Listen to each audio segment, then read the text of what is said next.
Todos os presidentes do Brasil, 1889 a 2022, e um resumo de seus melhores feitos. O Brasil se transformou em uma república presidencialista em 1889, quando um golpe organizado por civis e militares colocou fim na monarquia. Esse golpe se concretizou com a proclamação da República em 15 de novembro de 1889. Desde então, o Brasil teve dezenas de presidentes, um total de 38 até o final de 2022, que governaram em diferentes períodos. É este o vídeo de hoje. Deixa aí nos comentários qual foi o melhor presidente que o Brasil já teve. E você conhece uma rua com o nome de um presidente? Já passou por essa rua? Os 3 mais votados, vou contar a história dele aqui no canal. Eu sou Marconi Miranda, obrigado por se inscrever no canal e ativar o sininho. Pegue aquele cafezinho, relaxe e vamos para a história. Deodoro da Fonseca, 1889 a 1891. Deodoro da Fonseca ficou conhecido por ser o primeiro presidente do Brasil. Ele não foi eleito democraticamente, foi escolhido pelos revolucionários. Ele liderou o governo provisório que organizou a nova república, preparando as leis trabalhistas do país. Durante o governo de Deodoro da Fonseca, houve muita instabilidade política. Deodoro foi o responsável, então, pela primeira Constituição republicana do país. Seu governo foi instável, pois era um momento de transição da monarquia para o regime republicano. Governou até 1891, quando ele foi obrigado a renunciar ao cargo devido a graves problemas econômicos, como inflação, falência de bancos e fechamento de indústrias. Floriano Peixoto, 1891 a 1894. Floriano Peixoto sucedeu Deodoro da Fonseca quando este se demitiu. Ele também não foi eleito, mas ajudou a estabilizar um pouco o país, que estava em estado caótico depois da Revolução.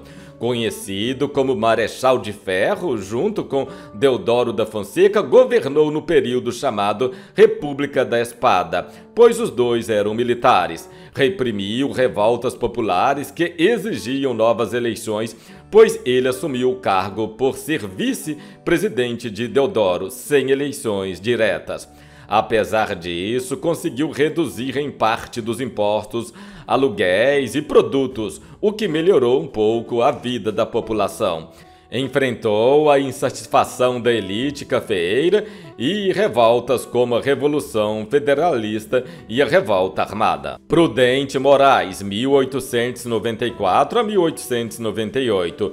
Prudente Moraes foi o primeiro presidente eleito pelo povo brasileiro e também o primeiro presidente que não era militar. Ele reduziu o poder do exército no governo e sempre que podia usava a diplomacia em vez da guerra para resolver conflitos. Primeiro civil a assumir a presidência, Prudente de Moraes colocou fim à República da Espada. Com ele se iniciou a República das Oligarquias, que alternava o poder entre mineiros e paulistas. A política do café com leite se concentrou em questões diplomáticas com outros países e tentou conter a crise econômica e a inflação, mas aumentou a dívida externa do país. Foi ainda em seu governo que ocorreu a Guerra de Canudos, um conflito em que os republicanos enviaram tropas para exterminar um grande grupo de pessoas lideradas por Antônio Conselheiro no sertão da Bahia. Campos Sales, 1898 a 1902. Fazendeiro e advogado, Campos Sales representava a oligarquia cafeeira de São Paulo.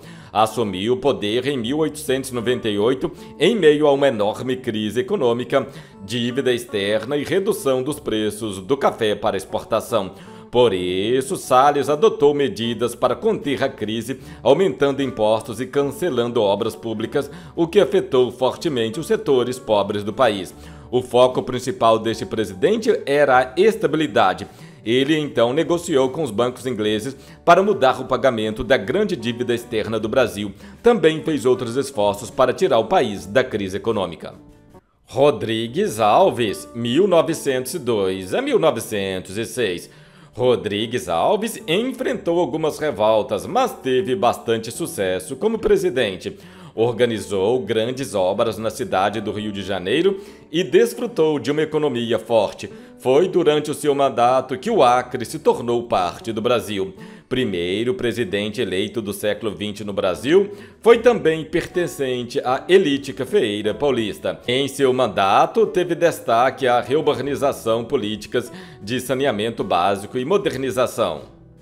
Entretanto, para concluir esses planos, desalojou populações carentes a fim de construir estradas e obras, o que resultou na origem das favelas.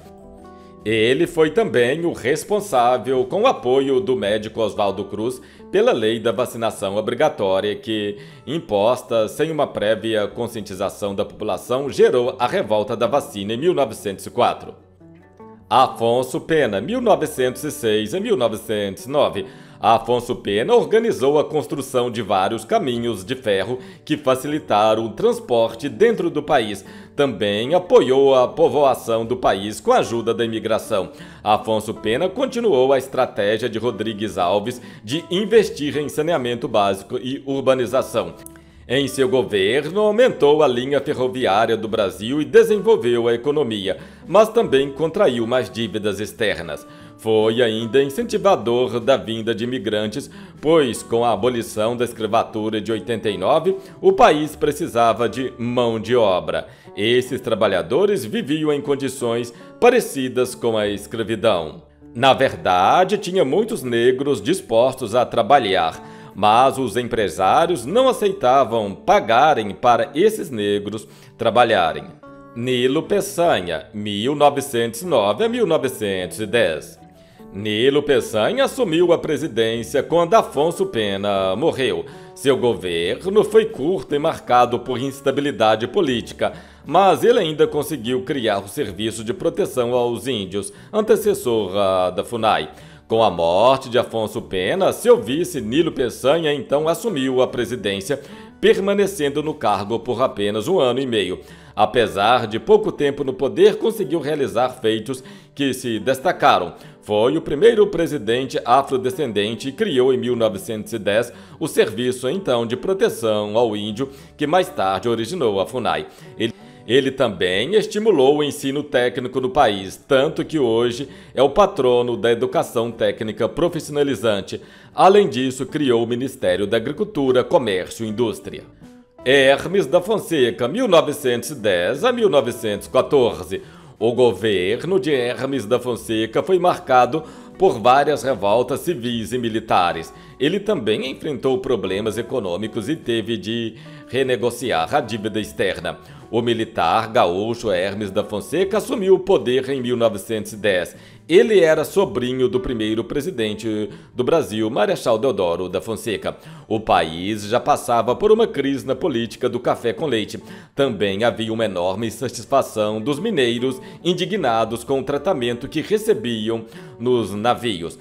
Assim, logo nos primeiros anos de mandato, Fonseca se deparou com a revolta da Chibata, liderada pelo marujo João Cândido, o qual reprimiu duramente.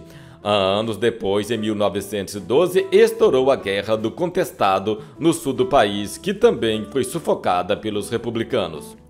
Venceslau Braz, 1914 a 1918. Venceslau Braz enfrentou vários conflitos durante seu mandato, que concluiu com a Primeira Guerra Mundial, mas os conflitos mais complicados que ele teve de resolver foram entre militares e entre estados brasileiros. O governo de Venceslau Braz sofreu influências da política externa em uma época em que a Primeira Guerra estava começando. O Brasil teve então queda nas vendas do café para o exterior e dificuldade de importar produtos. Assim, o presidente incentivou a industrialização, ficando na exportação e gerando aumento nos preços para os brasileiros. Além disso, em seu governo ocorreram os surtos de gripe espanhola e também muitas greves e paralisações. Delfim Moreira, 1918 a 1919. Delfim Moreira assumiu o cargo de presidente apenas temporariamente até que se realizarem novas eleições, mas ele ainda conseguiu realizar algumas reformas no Código Civil. Delfim Moreira foi presidente de forma interina, assumindo no lugar de Rodrigo Alves, que havia sido eleito, mas por conta da saúde debilitada não conseguiu exercer o posto. Delfim ficou pouco tempo na presidência, enfrentou graves crises e também greves e insatisfação popular, já que vinha de governos anteriores. Sua saúde, então muito frágil, muitas funções foram delegadas a Anfrânio de Melo Franco, ministro da Aviação e Obras Públicas. Epitácio Pessoa, 1919 a 1922. Epitácio Pessoa foi o único presidente que ganhou a eleição quando nem estava no país.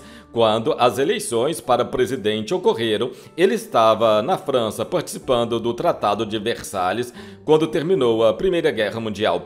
Epitácio tentou melhorar a situação do povo no Nordeste, que sofria com a falta d'água. O governo de Epitácio Pessoa foi marcado por agitação social e artística, além de ideais socialistas que chegaram às classes trabalhadoras, que foram intensamente reprimidas.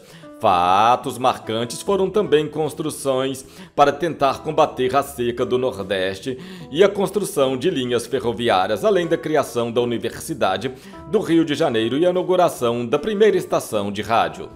Arthur Bernardes, 1922 a 1926. O mandato de Arthur Bernardes foi marcado por uma guerra civil no Rio Grande do Sul e revoltas militares. Foi também durante seu governo que o Brasil saiu da Liga das Nações, antecessora da ONU. Arthur Bernardes fez parte da República Velha e da política do café com leite, representando a oligarquia mineira. Foi em seu mandato que diversos movimentos tenentistas ganharam força, como a Coluna Prestes e a Coluna de Manaus, em que soldados de baixa e média patente se revoltaram contra o governo. Bernardes teve que lidar com revoltas operárias e também a crise do final do pós-guerra. Assim, foi um presidente repressor e autoritário, restringindo-se a liberdade de imprensa. Seu governo foi marcado também pelo aumento de impostos. Washington Luiz, 1926 a 1930. O Washington Luiz construiu várias estradas que facilitaram a circulação dentro do país. Seu mandato começou bem, mas acabou em uma revolução. O último presidente da chamada República Velha, Washington Luiz, enfrentou problemas com a crise gerada com a queda da Bolsa de Valores de Nova York. Nascido no Rio de Janeiro, com ele teve fim a alternância entre mineiros e paulistas no governo federal, conhecida como a política café com leite. Teve algumas contribuições positivas na sociedade, como a elaboração do Código de Menores em 1926, quando instaurou a maioridade penal, proibindo o encarceramento de menores junto aos adultos. Júlio Prestes. Júlio Prestes foi eleito presidente do Brasil e deveria ter sucedido Washington Luiz, mas por causa da Revolução de 1930, ele nunca chegou a tomar posse. Getúlio Vargas, 1930 a 1945. Getúlio Vargas foi o presidente que esteve mais tempo no poder. Ele tomou o poder através da Revolução de 1930 e dentro de poucos anos se assumiu como ditador do país, reprimindo a oposição. Ele mudou a Constituição e criou o Estado Novo, com muitos poderes concentrados em si. Apesar de ser ditador, Vargas tomou várias medidas para ganhar o apoio do povo. Chegando ao poder em 1930, o gaúcho Getúlio Vargas foi o presidente que ficou o maior período no governo, permanecendo por 15 anos na presidência e posteriormente mais 4. Assumiu o poder no meio de um golpe de Estado depois que seu vice João Pessoa foi assassinado. Os primeiros 4 anos foram marcados pelo governo provisório e ele já sinalizava que não deixaria o cargo tão fácil. Foi um presidente populista, realizando ações em prol da sociedade, como a criação do Ministério da Educação e Cultura e também a elaboração de leis trabalhistas. Entretanto, reprimiu os movimentos sindicais e qualquer ideologia progressista da esquerda, alinhando-se fortemente com ideais fascistas. José Linhares, 1945-1946. José Linhares foi presidente durante apenas 3 meses, entre a queda de Getúlio Vargas e a eleição de Eurico Gaspar Dutra. Ele ficou conhecido por colocar muitas pessoas de sua família no governo. Primo, irmão, sobrinhos, filhos, neto. Só faltou o periquito, o papagaio e o cachorro. E o pior foi que a moda pegou. Permanecendo apenas 3 meses e 5 dias na presidência, José Linhares foi um político cearense indicado pelas Forças Armadas depois da queda de Getúlio Vargas. Seu único feito marcante foi a convocação de novas eleições. Ele também criou o Fundo Rodoviário Nacional, que garantiu a construção de estradas. Mas priorizou mesmo foi o emprego de familiares. Eurico Gaspar Dutra, 1946 a 1951. Eurico Gaspar Dutra ganhou as eleições porque tinha o apoio de Getúlio Vargas. Durante seu ministério, ele procurou desenvolver as infraestruturas essenciais que o país precisava. A primeira Copa do Mundo realizada no Brasil aconteceu durante seu governo em 1950.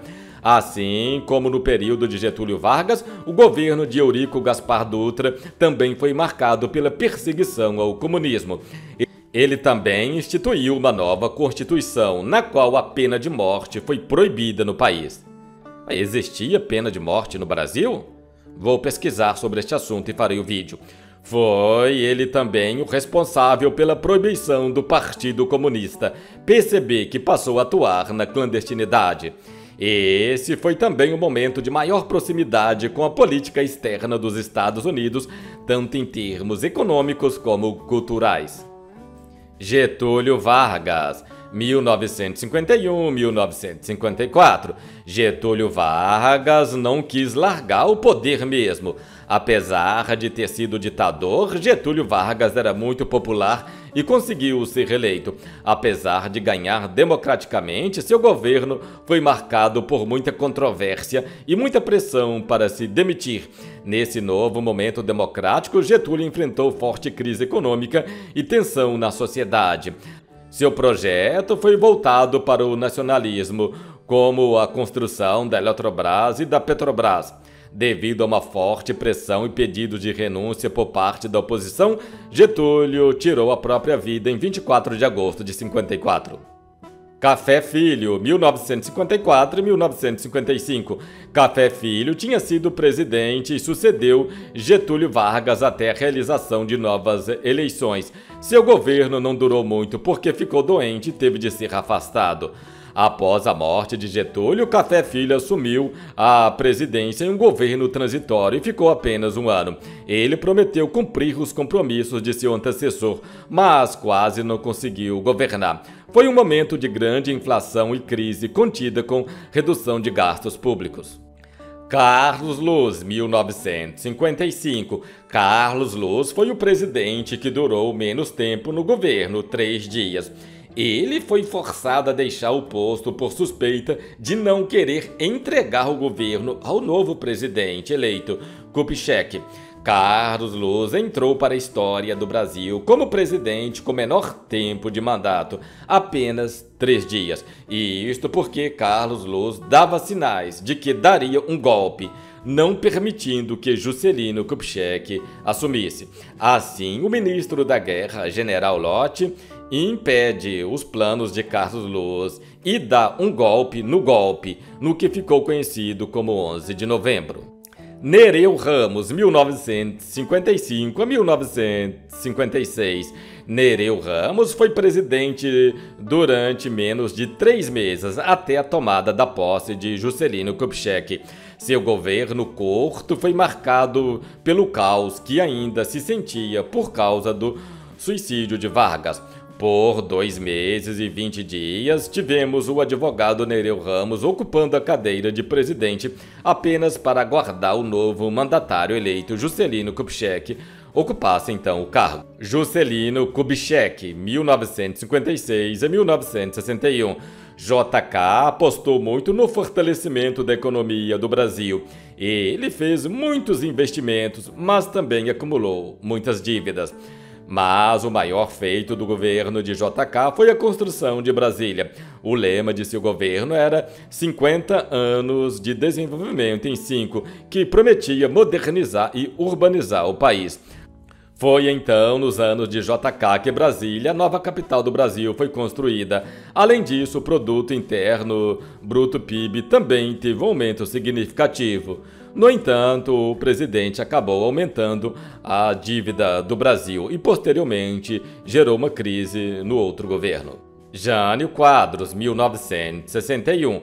Jânio Quadros herdou de Kubitschek uma grande crise econômica que ele não conseguiu resolver, por causa de sua política neutra na Guerra Fria, negociando livremente com países capitalistas e comunistas. Ele foi acusado de apoiar o comunismo. Jânio Quadros ficou sem apoio político e se demitiu depois de 7 meses. Um dos presidentes mais votados do Brasil foi Jânio Quadros, na época com quase 6 milhões de votos. Ranieri Mazzilli, 1961. Mazzilli assumiu a presidência durante apenas 13 dias, entre a renúncia de Quadros e a volta do vice-presidente João Goulart, que estava em outro país. Pelo menos foi rei por 13 dias.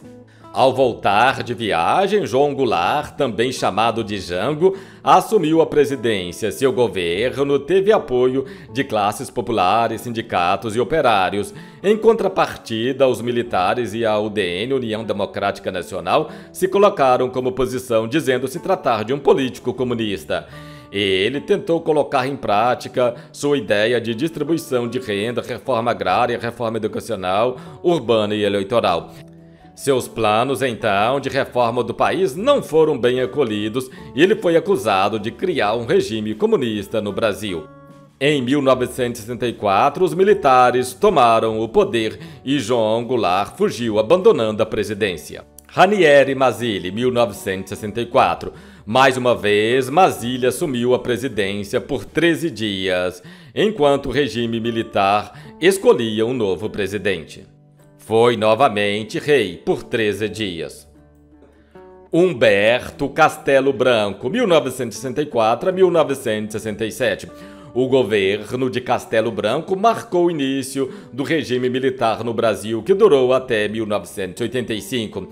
Ele mudou a Constituição, fechou o Congresso Nacional e instaurou a censura à imprensa. Além disso, Castelo Branco aboliu todos os partidos políticos, exceto 2 favoráveis ao regime, e tirou o voto das mãos do povo. O primeiro presidente do regime militar brasileiro foi então Castelo Branco. Em seu governo, ele fechou o Congresso, impediu a imprensa de publicar livremente, acabou com o voto popular e com demais partidos contrários à ideologia ditatorial. Arthur Costa e Silva, 1967 a 1969. Costa e Silva aumentou a repressão e a oposição e concentrou muitos poderes em si. Ele reduziu ainda mais a democracia e legalizou a perseguição política, retirando vários direitos a quem fosse uma ameaça ao seu poder. A presidência de Costa e Silva terminou quando ele teve um derrame cerebral. Aurélio de Lira Tavares, Augusto Rademacher e Márcio de Souza Melo, 1969. A doença do presidente Costa e Silva foi súbita e o regime levou algum tempo a se reorganizar. Durante 2 meses, o Brasil foi governado por uma junta provisória até o regime militar estar pronto para empossar um novo presidente. Emílio Médici, 1969 a 1974. O governo de Emílio Médici ficou conhecido pelo milagre brasileiro. A economia do país cresceu muito e as condições de vida da população melhoraram. Mas seu governo também foi marcado pela repressão violenta e a tortura de opositores. Emílio Médici tomou o poder em 69 e conseguiu ser ainda mais autoritário, elevando o nível de repressão. À custa de empréstimos, o país então conseguiu uma melhora econômica, mas elevou consideravelmente a dívida externa. Foi Médici também que estimulou a exploração amazônica com a Transamazônica e o Projeto Rondon. General Ernesto Geisel, 1974 a 1979. Ernesto Geisel prometia aos poucos tornar o Brasil mais democrático durante seu governo.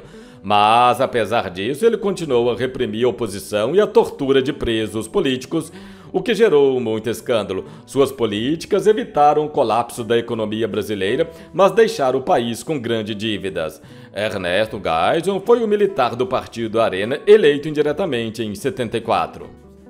João Figueiredo, 1979 a 1985. O governo de João Figueiredo marcou uma abertura muito maior à democracia. Ele permitiu a existência de mais 2 partidos e permitiu eleições um pouco mais livres. Seu governo também modernizou muito a agricultura do país. O governo João Figueiredo foi o último presidente do período militar do Brasil. Teve a função, então, de preparar o país para a abertura da política de forma gradual. Assim instaurou-se a lei da anistia, permitindo que políticos e cidadãos exilados voltassem ao país. Em troca, os crimes da ditadura não poderiam ser julgados e punidos. Mas, mesmo com a oposição de parte dos militares, Figueiredo autorizou também a criação de novos partidos políticos. Tancredo Neves, 1985. Tancredo Neves, do partido de oposição a João Figueiredo, ganhou as eleições de 85, mas adoeceu subitamente e morreu sem tomar posse. José Sarney, 1985 a 1990.